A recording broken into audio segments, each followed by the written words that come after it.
غنعطيكم وصفه ما غتحتاجوش فيها الورقه والستيلو، غنحفظوها بالموسيقى في دقيقه. بالنسبه للناس اللي تيبغيو ياكلوا الاكل الشرقيه غادي يستعملوا هذه الطريقه هذه.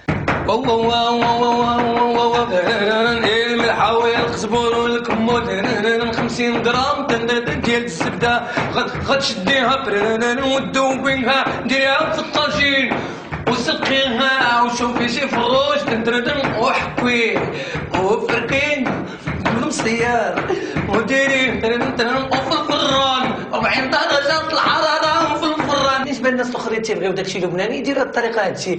والله نشوفوا على الكفته وشوفوها نجيبوا البيض ونسلقوا معاها الله نشوفوا مطيشه وكلوها شوف شي طاجين يكون كبدوها.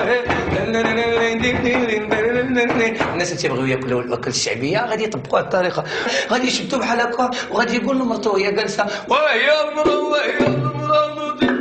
وهذه ساحه باش ناقيه وشوفي شي طاجين شوفي الرزق والملحه والكم باش نحيد خلصنا نبقى نشوف الطاجين.